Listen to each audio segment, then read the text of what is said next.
യേശുക്രിസ്തുവിൻ്റെ നാമത്തിൽ എല്ലാ പ്രിയപ്പെട്ടവർക്കും ക്രിസ്തീയ വന്ദനം അറിയിക്കുന്നു. നമ്മൾ ഇന്ന് പഠിക്കാൻ പോകുന്നത് പുറപ്പാട് പുസ്തകമാണ്. പുറപ്പാട് പുസ്തകത്തിൻ്റെ ബാക്ക്ഗ്രൗണ്ടാണ് നാം ഇന്ന് പഠിക്കാൻ പോകുന്നത്.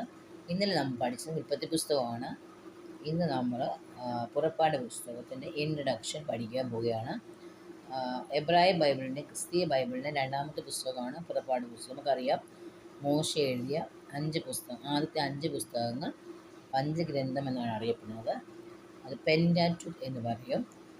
പഴയ നിയമത്തിൽ അതിനകത്ത് നിയമങ്ങളാണ് കൊടുത്തിരിക്കുന്നത്. മോശ ദൈവമായുള്ള ഉടമ്പടി കൽപ്പനകളാണ് കൊടുത്തിരിക്കുന്നത്. എന്നാൽ പുറപ്പാട് പുസ്തകത്തിൽ നാം നോക്കുമ്പോൾ ഇസ്രായേൽ മക്കൾ മിസ്രൈമിലെ അടിമകളാണ്.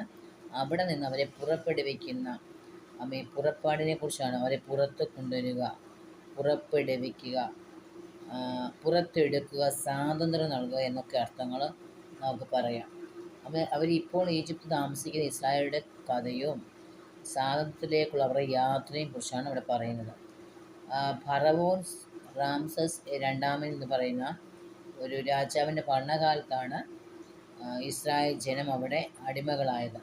ക്ഷാമം കുറവായതിനാൽ എന്ത് ചെയ്തു, അതായത് ഈ ഈജിപ്തിൽ ഇസ്രായേൽ ജനത്തിന് അവർ ഇസ്രായേലിലെ ക്ഷാമം കടന്നു വന്നപ്പോൾ യോസഫ്, നമുക്കറിയാം, നമ്മൾ പഠിച്ചതാണ്. ഉൽപ്പത്തി പുസ്തകത്തിൽ നാം വായിക്കുമ്പോൾ യോസഫ് മിസ്രൈമിലെ പ്രധാനമന്ത്രിയാകുന്നു. അവിടുന്ന് ശേഷം അവിടെ ധ്യാനം ഉണ്ടാകുന്നു. ധ്യാനം ഉണ്ടായപ്പോൾ ഇസ്രായേലിലെ ക്ഷാമമായിരുന്നു.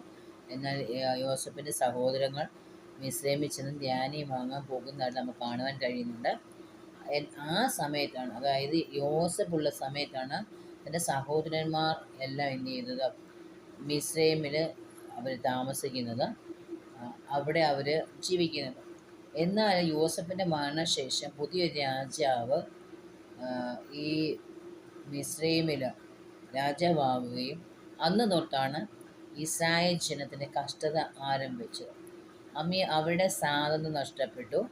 അവരുടെ എന്താ പറയുന്നത്, സകലം ഈ രണ്ടാമത്തെ രാജാവ്, യോസഫിനെ അറിയാത്തൊരു രാജാവ് അവിടെ ഭരണം ഏൽപ്പിക്കാൻ തുടങ്ങുമ്പോൾ അവിടെ ആ ഇസ്രായേൽ ജനത്തിൻ്റെ വളർച്ച, മിസ്രൈമിലേക്കാളുള്ള വളർച്ച, അവിടെ ശക്തി, അവിടെ ജ്ഞാനം, അവിടെ ജീവിത രീതികൾ, അവരുടെ ശരീരഘടനയൊക്കെ കണ്ടപ്പോൾ, അവരുടെ വർധനവ് കണ്ടപ്പോൾ ഈ രാജാവിന് ഇവരോട് ദേഷ്യം തോന്നി. ഇവരുടെ വർധനവ് കണ്ടപ്പോൾ അങ്ങനെ എന്ത് ചെയ്തു, ഇസ്രായേൽ ജനം അവിടെ കഷ്ടമനുഭവിച്ചു, അവിടെ സങ്കടപ്പെട്ടു. അവർ അടിമത്തത്തിൻ്റെ കഠിന വേലകളിലേക്ക് എന്ത് ചെയ്യുക, അവരെ കൊണ്ടുപോയി. എന്നാൽ ദൈവം ഈ ഒരു അധ്യായത്തിലാണ്, ഈ പുസ്തകത്തിലാണ് ഇസ്രായേലിൻ്റെ വീണ്ടെടുപ്പുകാരൻ, അതായത് യഹോവയാണ്. എന്നാൽ യഹോവയ്ക്ക് പകരമായിട്ട് മോശയെ ദൈവം ജനിപ്പിക്കുന്നത്. മോശയുടെ ജനനം പുറപ്പാട് പുസ്തകത്തിലാണ്. മോശയുടെ ജീവിതം പുറപ്പാട് പുസ്തകം പറയുന്നു. മോശയുടെ കാലഘട്ടങ്ങൾ പറയുന്നത് ഏകദേശം 80 വയസ്സ് വരെ.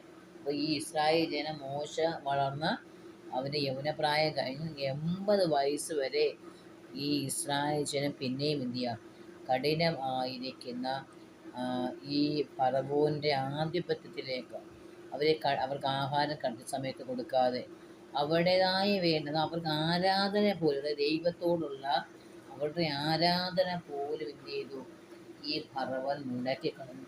അവരെ ആരാധനയ്ക്ക് വിട്ടയക്കാതെ എന്ത് ചെയ്തു, ഈ ജോലി എന്ന് പറയുക, അവരെ അവിടെ കഠിനമായി എന്ത് ചെയ്യുക, കഷ്ടതയുടെ ആഴത്തിലേക്ക് കൊണ്ടുപോയതായിട്ട് നമുക്ക് ഇതിൻ്റെ മുഖങ്ങൾ വായിക്കുമ്പോൾ മനസ്സിലാക്കുവാൻ കഴിയും. ഇനി നമുക്ക് പുറപ്പാട് എന്ന വാക്കിൻ്റെ അർത്ഥം എന്ന് പറയുന്നത് പുറത്തെടുക്കുക എന്നുള്ളതാണ്.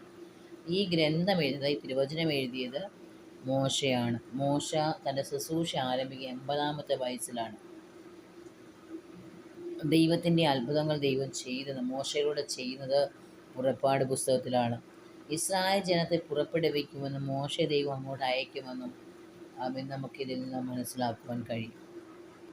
എന്നാൽ ഈ പുറപ്പാട് എന്ന വാക്ക് ഗ്രീക്ക് ഭാഷയായ സെപ്റ്റുജന്റിൽ നിന്നാണ് വന്നത്. അതിന് എക്സോഡസ് എന്നാണ് അർത്ഥം. പുറപ്പെട്ടു പോവുക, പുറത്ത് പോകുക എന്നൊക്കെയുള്ള അർത്ഥങ്ങൾ നമുക്ക് പറയാൻ പറ്റും. ഇന്നലെ ഹീബ്രുവിൽ ഇതിന് പറയുന്നത് ഷെമോത്ത് എന്നാണ്.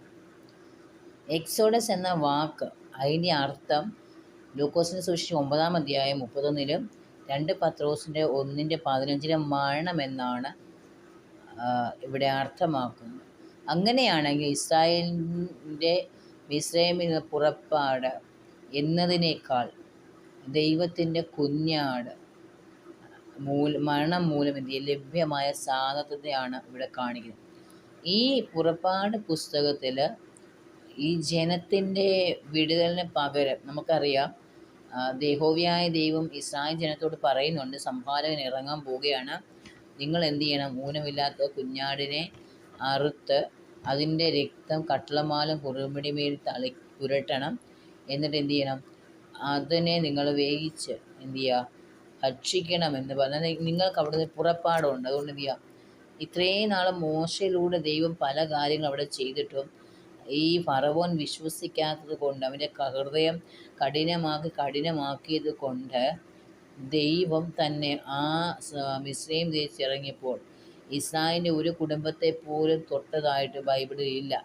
അതെന്താണെന്ന് ചോദിച്ചു കഴിഞ്ഞാൽ, പഴയ നിയമത്തിലെ കുഞ്ഞാടിൻ്റെ മരണം പുതിയ നിയമത്തിലെ യേശുക്രിസ്തുവിനെയാണ് കാണിക്കുന്നത്. അപ്പോൾ യേശുക്രിസ്തുവിൻ്റെ രക്തം സകല പാപം പൊക്കി ശുദ്ധീകരിക്കുന്ന രക്തമാണ്. ഈ രക്തത്തിൻ്റെ ശക്തി എന്ന് പറഞ്ഞാൽ നമ്മെ ജീവനിലേക്ക് കൊണ്ടുവരിക. അതുകൊണ്ടാണ് അതിന് നിഴലായിട്ടാണ് എന്ത് ചെയ്യുന്നത്, ഈ കുഞ്ഞാടിൻ്റെ രക്തം ഇവിടെ പറയുന്നത്. അപ്പോൾ അവർ എന്ത് ചെയ്തു, അവരുടെ ഭവനത്തിൽ ഓരോ കുഞ്ഞാടിൻ്റെ രക്തം ഇത് പുരട്ടി കട്ടളമാലും കുറുടിമേലും അവർക്കുള്ള ഭവനത്തിൻ്റെ എല്ലാ അതിരുകളിലും എന്ത് ചെയ്തു, അവർ കുഞ്ഞാടിൻ്റെ രക്തം തളിച്ചു. അപ്പം ആ രക്തം എന്ന് പറയുന്നത് മറ്റൊരുവരിൽ നിന്ന് നമ്മെ വിടുവിക്കുന്നതാണ്. യേശുക്രിസ്തുവിൻ്റെ രക്തത്താൽ ശുദ്ധീകരിക്കപ്പെട്ട ഒരു വ്യക്തി എന്ത് ചെയ്യുക, മറ്റുള്ളതിൽ നിന്ന് വ്യത്യസ്തനാണ്. മറ്റുള്ള ഒന്നിലും എന്ത് ചെയ്യുക, ആ രക്തം നമ്മെ ശുദ്ധീകരിക്കുക മാത്രമല്ല നമ്മെ എന്ത് ചെയ്യുക, വിടുവിക്കുകയും കൂടെ ചെയ്യുന്നത്. യേശുക്രിസ്തു ഈ ഭൂമിയിലേക്ക് വന്നത് 2 കാര്യം കർത്താവ് ഇവിടെ ചെയ്തിട്ടുണ്ട്. ഒന്ന്, തൻ്റെ രക്തവും തൻ്റെ ശരീരവും തൻ്റെ ജീവനും അർപ്പിച്ചു. ഈ 2 കാര്യത്തിലും ജീവൻ കൊടുത്ത് ജീവൻ തിരിച്ചെടുത്തു. രക്തം കൊടുത്ത് തൻ്റെ പ്രിയപ്പെട്ടവരെ ദൈവം വീണ്ടെടുത്തു. ഈ പുറപ്പാട് പുസ്തകം മോശയാണ് ഈ ഗ്രന്ഥത്തിൻ്റെ കർത്താവെന്ന്, അതായത് ഗ്രന്ഥം എഴുതിയത്, അതായത് തിരുവചനം എഴുതിയത് മോശയാണെന്ന് പുറപ്പാട് പുസ്തകം 24:4 പറയുന്നുണ്ട്. എന്നിട്ട് നമ്മുടെ യോശുവ പറയുന്നതുണ്ട്, യോശുവയും പറയുന്നുണ്ട്. അതിൽ 1-ാം അധ്യായത്തിൽ എന്ത് ചെയ്യുക, മോശ എഴുതിയെന്ന് 1-7, 8-ന്റെ 4 വരെയുള്ള വാക്യങ്ങളിൽ 8-ന്റെ 31-ലും മോശയാണ് ഇത് എഴുതിയെന്ന് പറയുന്നുണ്ട്. മിസ്രൈമിൻ്റെ 18ാമത് രാജവംശത്തിൻ്റെ കാലത്താണ് പുറപ്പാട് പുസ്തകം അനുബന്ധമായ സംഭവങ്ങൾ നടക്കുന്നത്. ഇസ്രായേൽ ജനത്തെ മക്കളെ പീഡിപ്പിച്ചത് ഫറവോനാണ്. ഫറവോനെ കഠിനമായ അടിമത്ത നിമിത്തമാണ് ഇസ്രായേൽ ജനം എന്ത് ചെയ്തത്, അവിടെ ആയിരുന്നത്.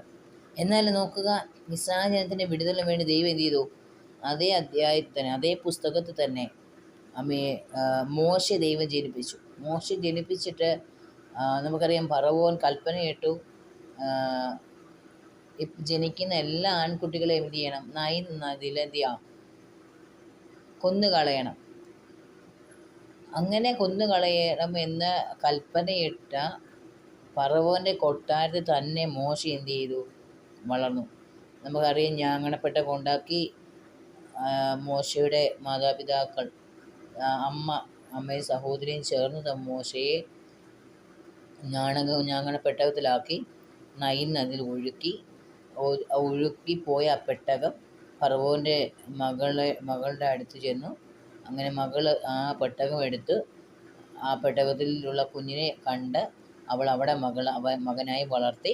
അങ്ങനെ 40 വർഷം, ഏകദേശം 40 വർഷം എന്ത് ചെയ്തു, കൊട്ടാരത്തിൽ താമസിച്ച് അവിടുത്തെ എല്ലാ കാര്യങ്ങളിലും ചെയ്ത് മിസ്രൈമിലെ സകല ജ്ഞാനവും പഠിച്ചു.